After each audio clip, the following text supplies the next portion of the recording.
Today we are in a tent in our yard. We thought that would be fun to play in today, and we will sleep out here tonight if it doesn't get too hot.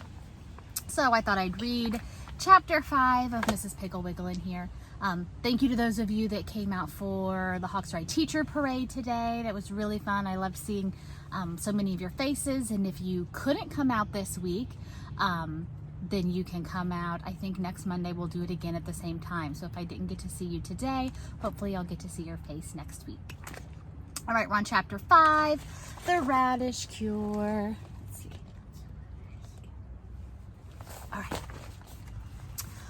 Up to the time of this story, Patsy was just an everyday little girl. Sometimes she was good and sometimes she was naughty, but usually she did what her mother told her without too much fuss. Go check on your sister, please. Can you see her? But one morning, Patsy's mother filled the bathtub with nice warm water and called to Patsy to come and take her bath. Patsy came into the bathroom, but when she saw the nice warm tub of water, she began to scream and yell and kick and howl like a wild animal. Is that her over there? Clara? Yeah. Okay.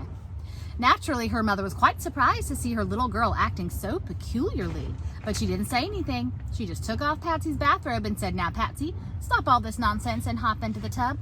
Patsy gave a piercing shriek and ran from the bathroom, stark naked, yelling, "I won't take a bath! I won't ever take a bath! I hate baths! I hate baths! I hate baths!" Patsy's mother let the water out of the tub and went downstairs to telephone her friends and find out if their children had ever behaved in this unusual fashion, if it was catching, and what to do about it. First, she called Mrs. Brown. She said, "Hello, Mrs. Brown, this is Patsy's mother, and I'm having such a time this morning. Patsy simply will not take a bath. Pardon me just a minute, Mrs. Brown." She put down the telephone receiver and went over to Patsy, who was standing in the kitchen doorway listening to the telephone conversation and feeling very important. Patsy said, "What did Mrs. Brown say to do with me, Mother?" Patsy's mother said, "She hasn't told me yet, but while I'm finding out, you had better march upstairs and get dressed, and then you can pick up that messy, sticky pasting work you left all over your room last night. Don't come downstairs until every single thing is put away." Patsy's mother picked up the telephone and Mrs. Brown said, "I'm sorry, but I can't offer any suggestions because our little Prunella just adores to bathe. Perhaps Mrs. Grotto could help you." So Patsy's mother called Mrs. Grotto. She said, "Hello, Mrs. Grotto. I just called to ask if you could help me with Patsy. She won't take a bath and I am at my wit's end."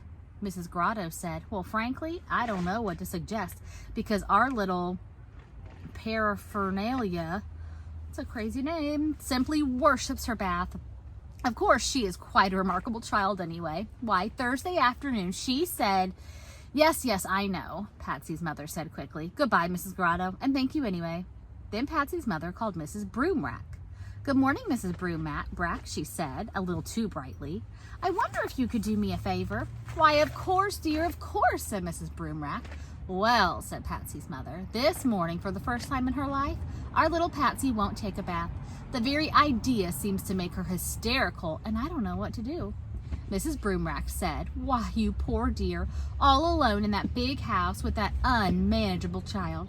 Personally, I don't know what to say because our little cormorant looks forward so to taking a bath. Bathing is his favorite pastime. In fact, sometimes we can't get him out of the tub." "Why don't you let him stay in then?" said Patsy's mother. "Because he might drown," squealed Mrs. Broomrack. "Well," said Patsy's mother as she hung up the phone.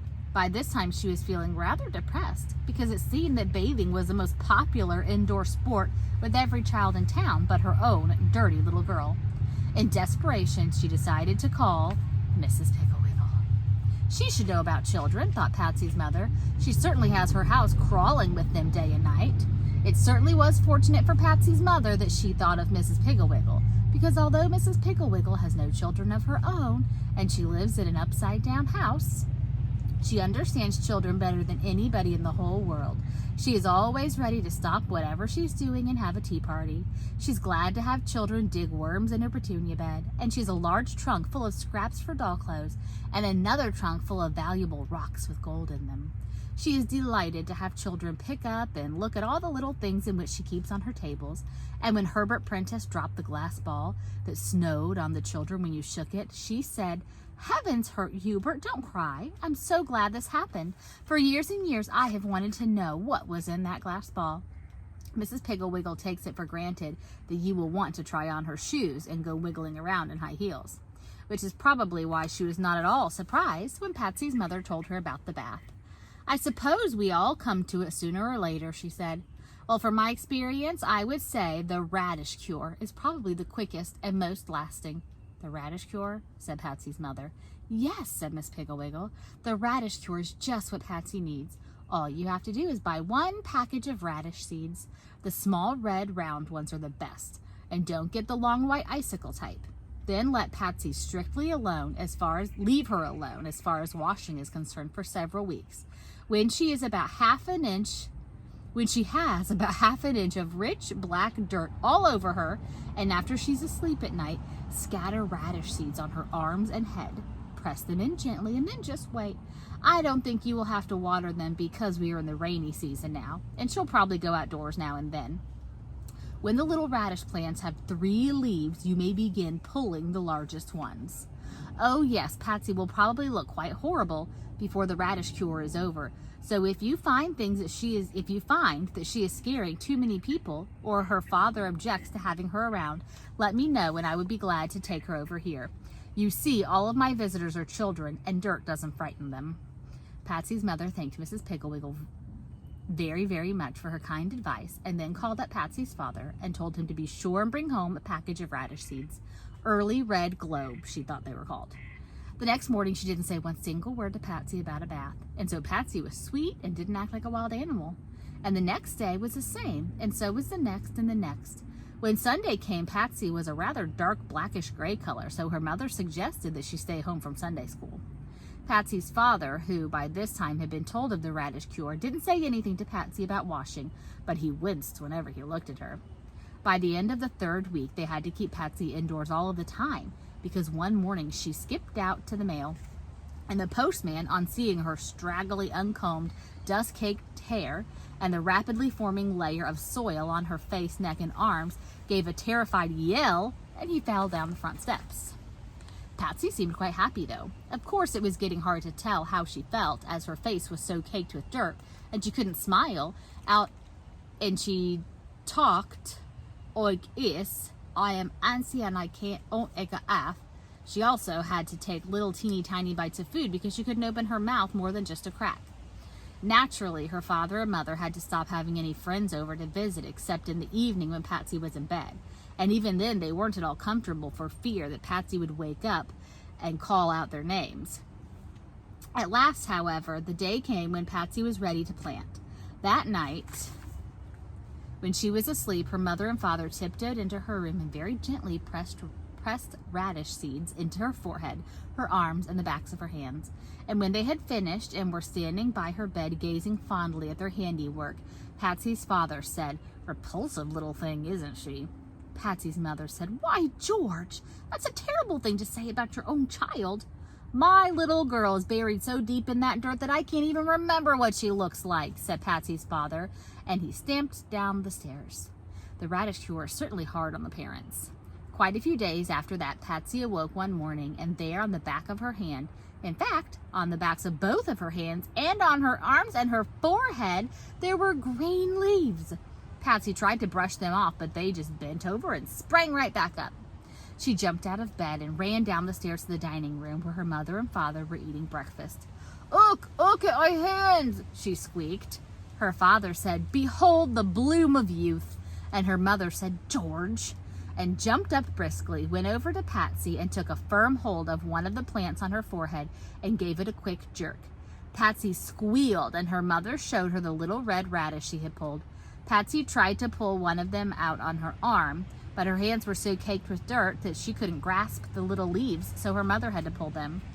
When they had finished one hand and part of the left arm, Patsy suddenly said, "Other, I want to eat." "What did you say?" asked her mother, busily pulling the radish seeds and putting them in neat little piles on the dining room table. "I want a eat," said Patsy so plainly that it cracked the mud on her left cheek. Patsy's mother said, "I think it had better be a shower." And without another word, she went in and turned on the warm water. Patsy was in the shower all that day. She used up 2 whole bars of soap, and she didn't even come out for lunch. But when her father came home for dinner, there she was, waiting for him at the door, clean, sweet, and smiling. And in her hand, she had a plate of little red radishes. And here's a picture.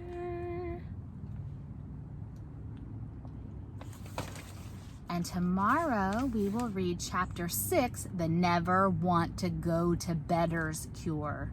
We're having a bit of not wanting to go to bed problems of our own, so this will be a good chapter for us. So I hope you're reading. I hope you're finding time to write something. You could write in a journal, you could write a comic book, you could write letters to friends and family or me, you could write short stories, you could write explaining how to do something, but writing something and reading something this week would be very helpful. And remember, there are no specific things that you have to do as far as school this week. This is the extended spring break, and starting next week, I don't know what it is that we'll be doing, but apparently you will have packets of something, and teachers haven't been told what we're doing yet. But as soon as I find out news, I will share them with you and your grown-ups. So, bye!